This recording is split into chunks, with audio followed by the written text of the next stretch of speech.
This episode of the Tactics Meeting is brought to you by Easy 213. Easily manage resource requests and approvals during an incident or response with offline syncing, secure hosting, automated approvals, and role management. Easy 213 solves that problem of how to do the resource request process. For a free consultation, go to portagebay.com/products/easy213, and we thank them for their support of the Tactics Meeting. The show is also supported by individual contributors like you, people who contribute $5 or $10 a month because they appreciate the content. If you would like to be a supporter of the show, you can go to thetacticsmeeting.online and select the contributor button. And we thank you for your support. Well, welcome to the Tactics Meeting. Today, I'm excited to have Tiffany Brown, the emergency manager from Clatsop County. Tiffany, welcome to the program. Thanks for having me. I'm excited to be here. So, Tiffany, what is your background? What led you to become part of the emergency management community? Well, it was a journey, not one that I anticipated. I was born and raised in Oregon. I went to University of Oregon, and my senior year of college, I got a job dispatching on the weekends for the Oregon State Police. And it really was the catalyst. When I graduated, I got a job with a sheriff's department in Central Oregon, and from there, my life sort of took a personal turn. I got married, and I had a number of jobs, community educator, correspondent for the Oregonian, legal assistant. And so when I went back to work, after staying home with my kids, I went back into public safety and eventually applied for a job with the county, working for the county administrator and the board of commissioners. And around that time, the emergency management department came out from under the sheriff and under the county manager. That was in 2010, 2011. And at once, my previously seemingly random life experience seemed really relevant. The county manager said, "Hey, we have this department coming. I think it'd be a good fit for you. And would you be willing to support that?" And so I came in as staff support, started writing grants, and that was 2011. Here I am in 2023. Wow, that is quite a long time. And you're right out there on the coast. And isn't about 2011, 2010 when the threat from the Cascadia Subduction Zone sort of first became visible in the public eye? We really weren't aware of it until not that long ago. Is that true? Yes and no. We were aware of it. We had tsunami inundation maps. We provided public outreach on the coast. But it wasn't until the Great Japan earthquake on 3/11 that we were able to start understanding the relationship between Japan and the Pacific Northwest. We started diving into that event that we knew had happened in 1700. Up until that point, we only had a historical record of 500 to 700 years. And so we knew something had happened in 1700. We didn't really understand much more than that. We didn't understand the gravity of the situation. After that 3/11 event, our local researchers went to work, and they quite literally dug up a 10,000-year history. And that's when we really began to understand the frequency, the magnitude, and how real the threat was. Back in around 2011, 2012, when the Oregon Resilience Plan was developed and DEGAMI was really diving into the work, they threw out a statistic that we had a 30% chance in the next 50 years. And so we're about 10 years down the road. Statistics are statistics, but it gives you a feel for what we're expecting. The intervals range, but it's been 323 years since the last event. So it has changed the job. I hadn't been in the position for very long when 3/11 occurred, but I can tell you that it has changed the positions for emergency managers in every realm, but particularly coastal emergency managers significantly since that information became common knowledge.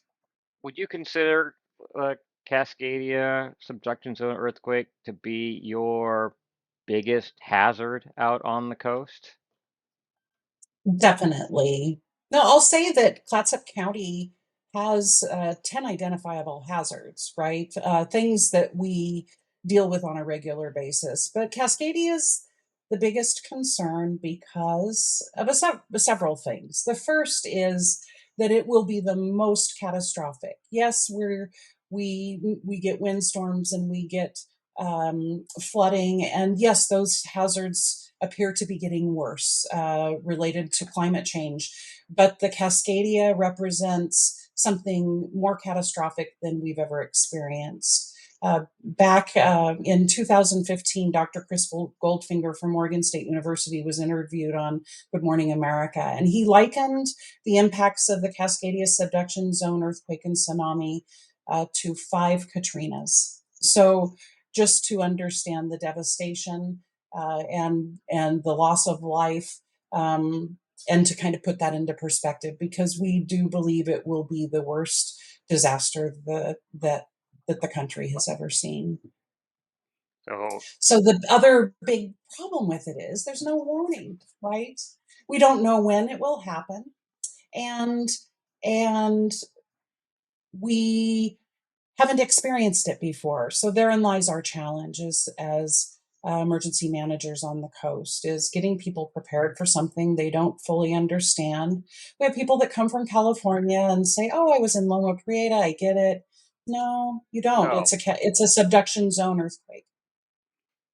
yeah, those California, you're getting a 6 or a 7 on the Richter scale, and it's breaking plates, and yeah, some buildings come down, but I was assisting Washington State's Department of Commerce during the Cascadia Rising 2016 exercise, and they're responsible in Washington for energy restoration, so electricity, gas, um, oil, and the big takeaway that I had coming out of that exercise is that, at least from an individual in the public's perspective, help's not coming.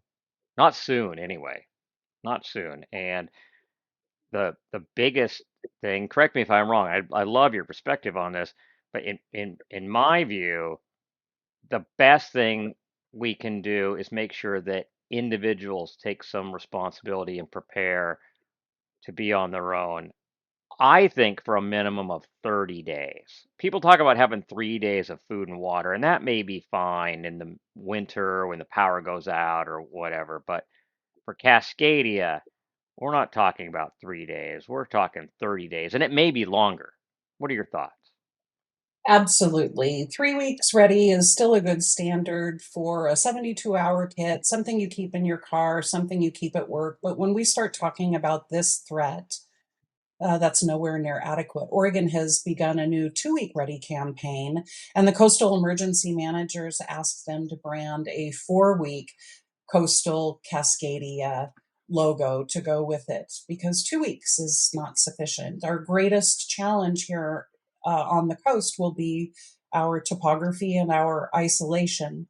The earthquake will occur, it will result in tsunami.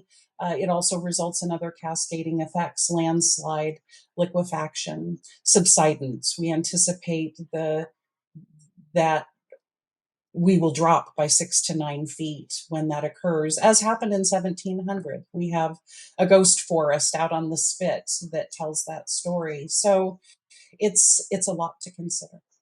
Well, that happened up in Alaska too. I don't remember. Was it in the 60s or I actually don't remember. But they had the big earthquake up there, and to this day, up in Prince William Sound, there's a lot of areas where the depth soundings on the charts are not even close to correct, right? The area hasn't been resounded to there, but the depth of water drastically changed. In some cases it's deeper, and in some cases it's shallower, but it's there's a lot of local knowledge involved in moving your ship around in there today. Absolutely. And I lived out in Coos Bay for a while, And it is a remote route to get from I-5 out to the coast. Several bridges that you're crossing, all of which will probably be gone in the earthquake. And so now you're not just on the coast, and you've not just lost infrastructure support, but you're an island, right? Absolutely.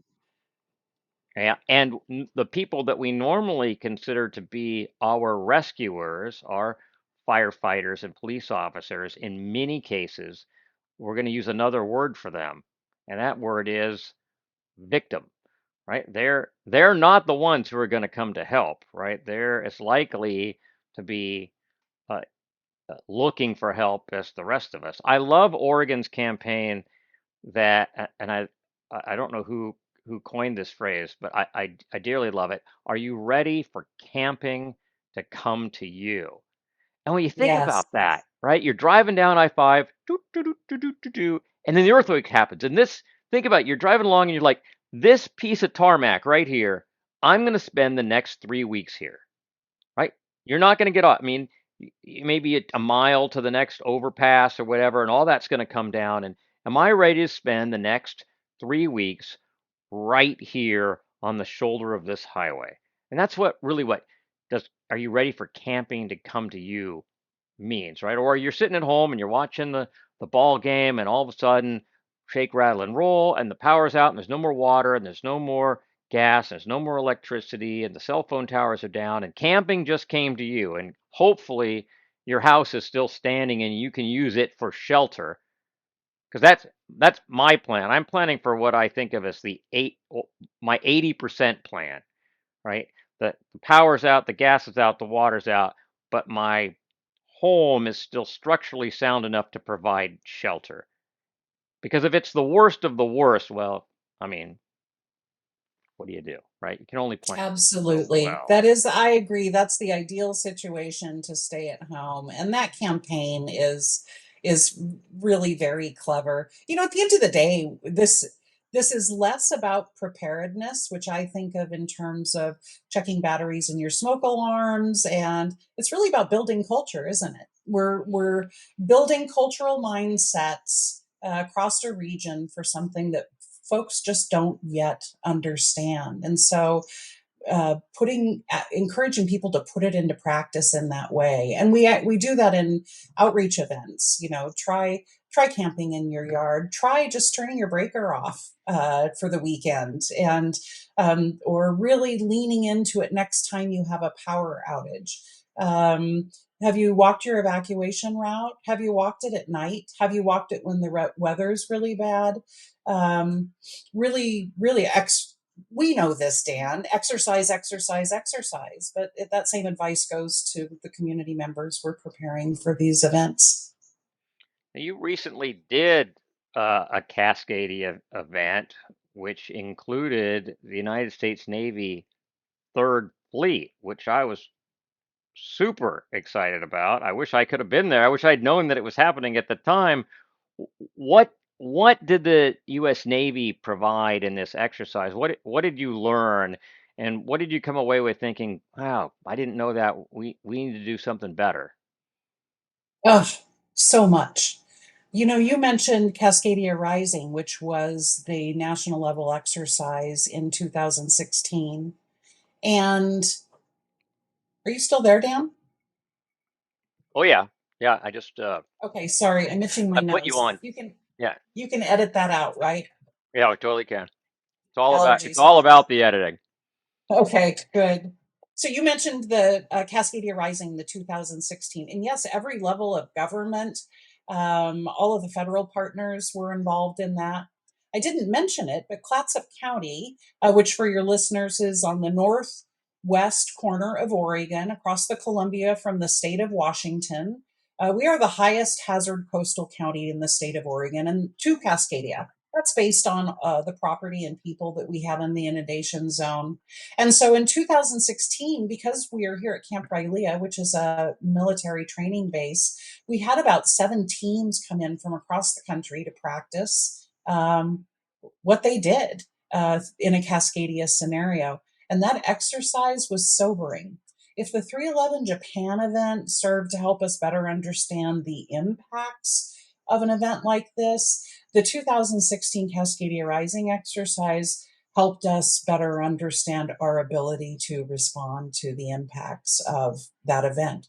And I dare say everyone I know at every level of government left that exercise with gaps and things to identify moving forward.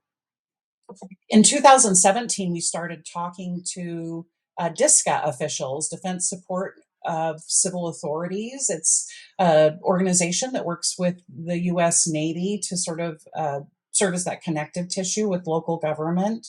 And by 2018, we'd coordinated another exercise with them in Lincoln County, which was a also what ship was that? Let me try to remember. The USS Portland was headed to Portland to be commissioned.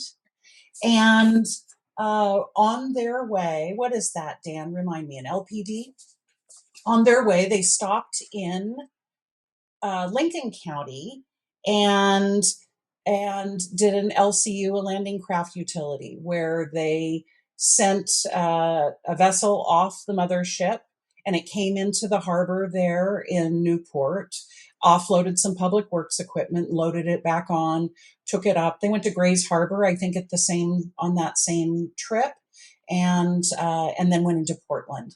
And it was while they were in Portland that we were invited to go meet and talk about the next steps. They had some objectives for that Lincoln County exercise, and they came to Clatsop County and said, we'd like to do this again, and we have some additional we'd like to do a beach landing. Our findings in that were that harbor is not going to be suitable for incoming vessels anytime soon. We'll have to do a number of things. We'd like to do a ship-to-shore exercise with Clatsop County. So we started planning late in 2018, in earnest in January of 2019.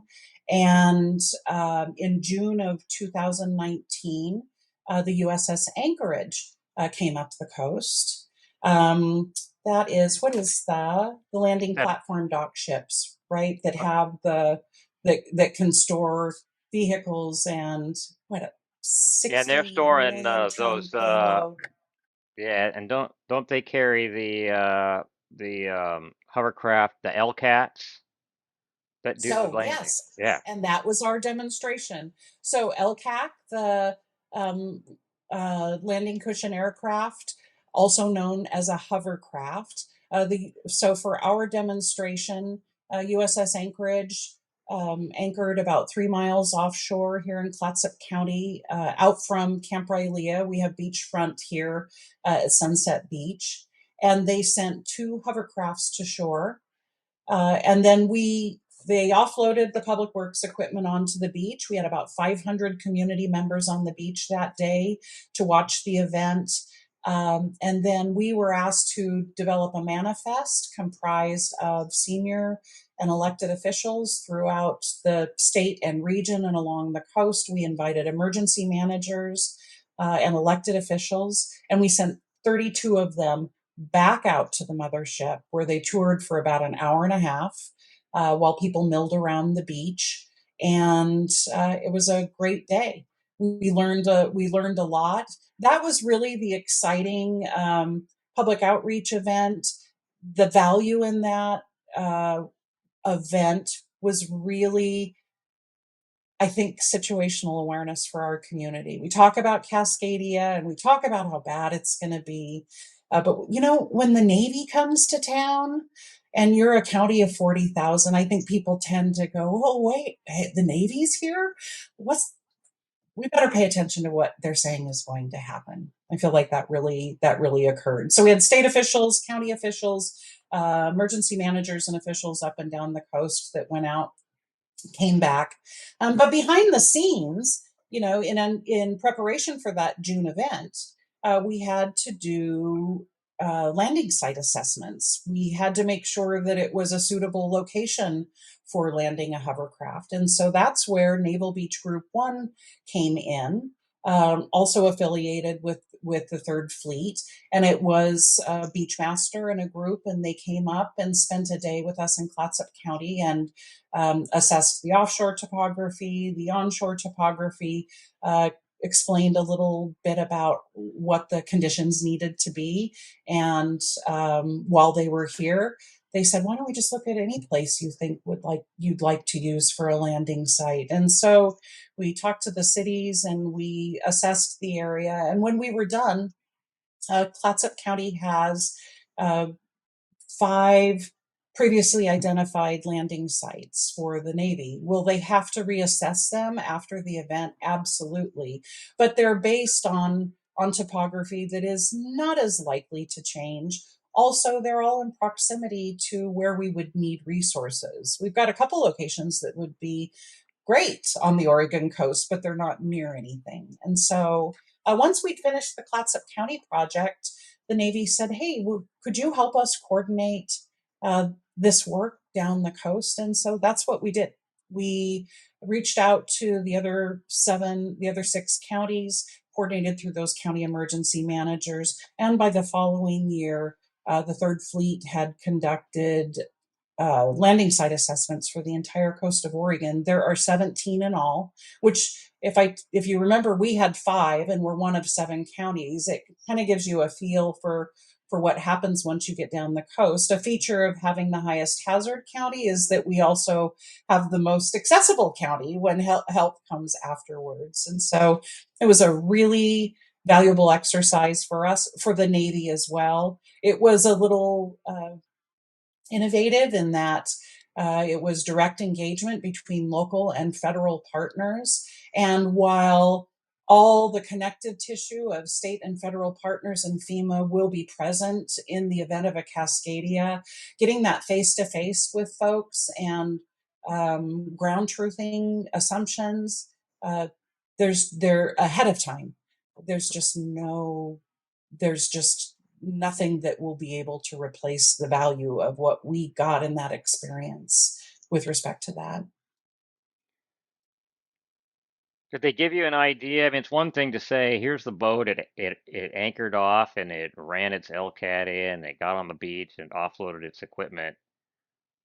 But from the time Cascadia happens to the time the Navy is made aware of what resources are needed, loads out somewhere like Long Beach or something, somewhere that wasn't affected, transits up the coast, reassesses the landing zones. It's not just the landing zone either. It's, is that landing zone still connected by road to anything else, right? Mhm. And, can I get this stuff where it needs to go and then land? Are we talking about a week? Are we talking about 2 weeks? We Did are. they give an We idea? right. 7 days to get here. And the beauty of this exercise, I mentioned it was public works equipment. That's it. That's all they brought, right? It wasn't cots and water and food. It was just transportation equipment. And in that way, we learned what the Navy could provide and we learned what their limitations would be. They explained it this way: when it happens, everyone will know.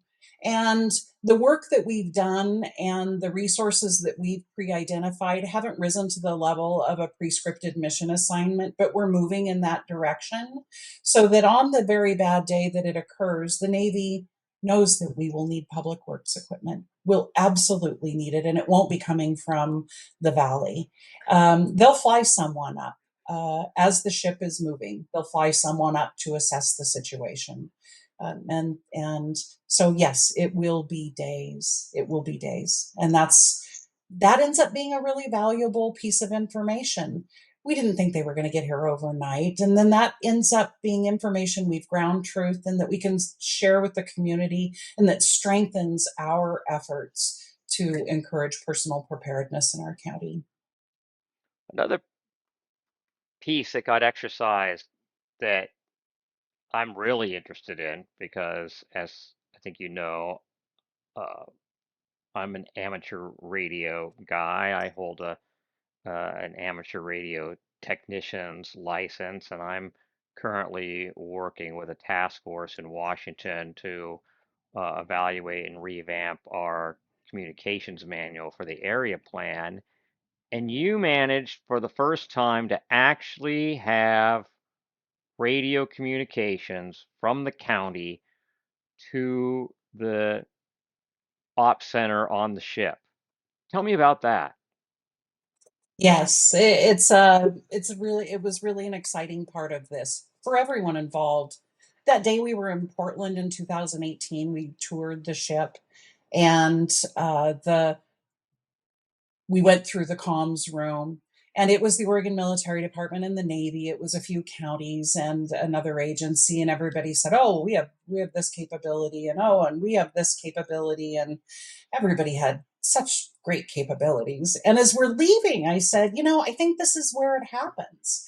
We talk so much about interoperability, and we all just talked about what we have individually, but does it mean we'll be able to talk to one another? I know we've had challenges even communicating with the Coast Guard. They're three miles away as the crow flies, right? So I said to Commander Sourhage, could we commit to trying to unpack some of this and see if we can't achieve ship to shore communications? And he said, let's do it. So, not at the first planning meeting, but at the second planning meeting, they brought their comms person, and I brought my auxiliary communications supervisor at the time. Most of my hams have military experience, came from the Navy or worked in comms after they didn't serve, and so we brought those two together. And within about 3 weeks, Don Hill Gardner, my comms director, came to me and he said,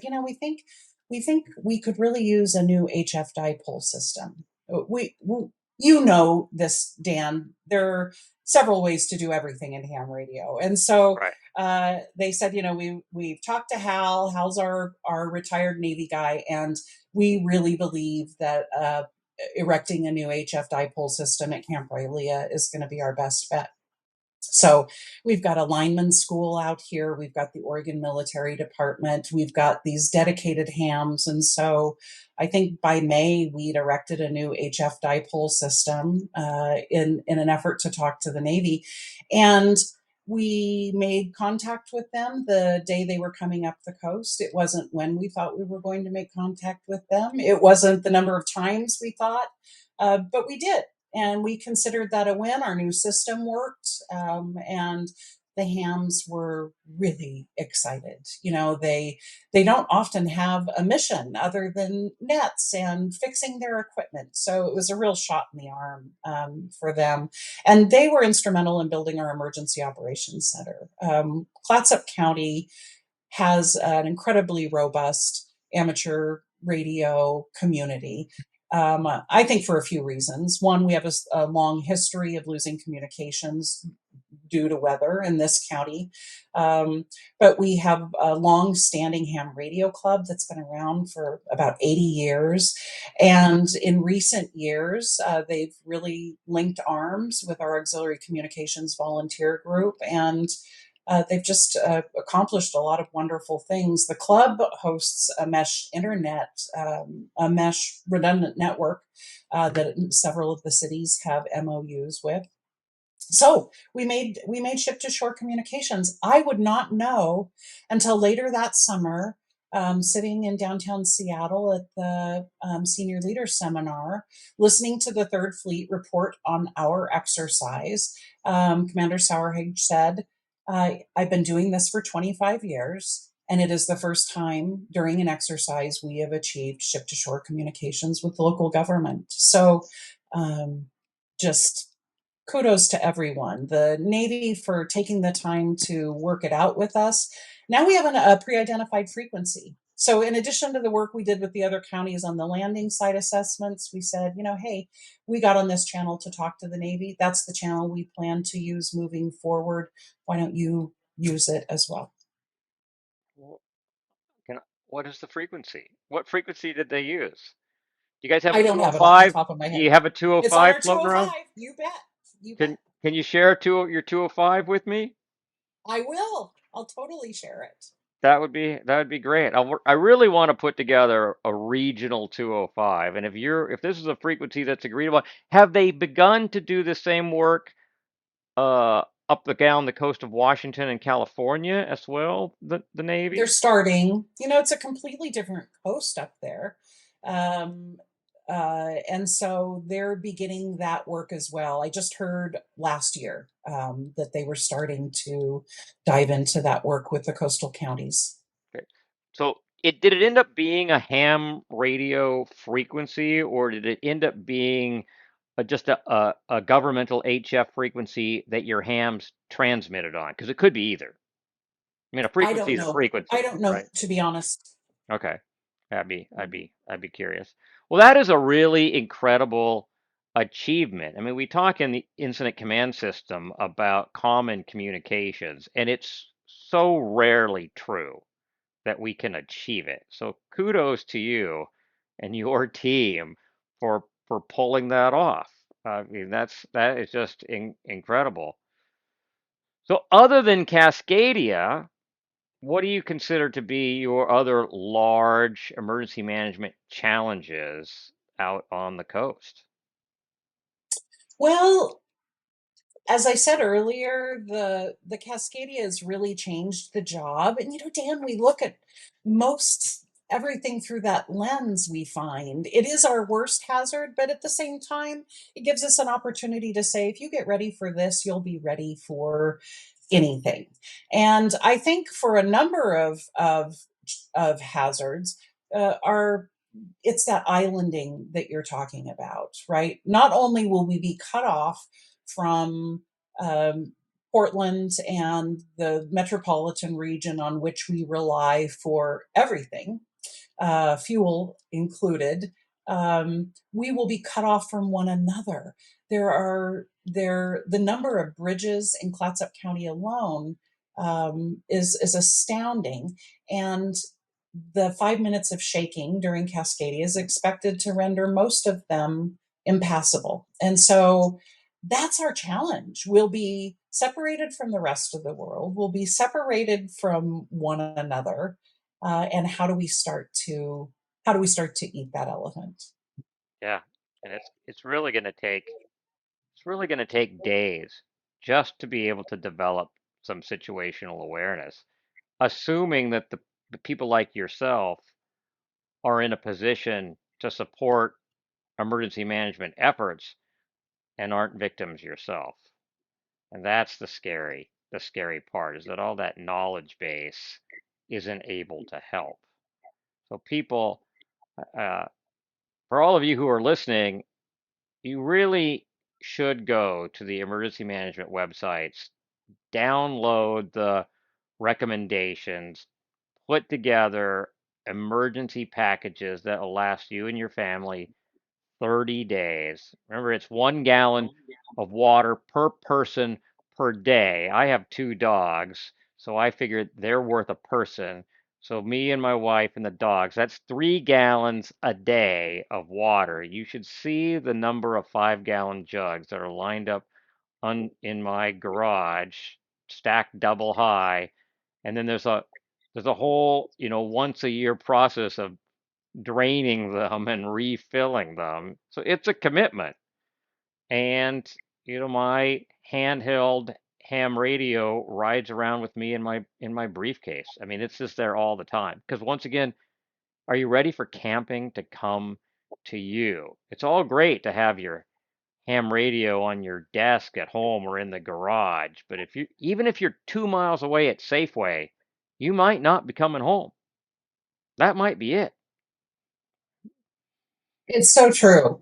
We walk through the preparedness guidance and we tell people what to do, but it's about being nimble and being able to respond in the moment. And that's hard for people to wrap their heads around.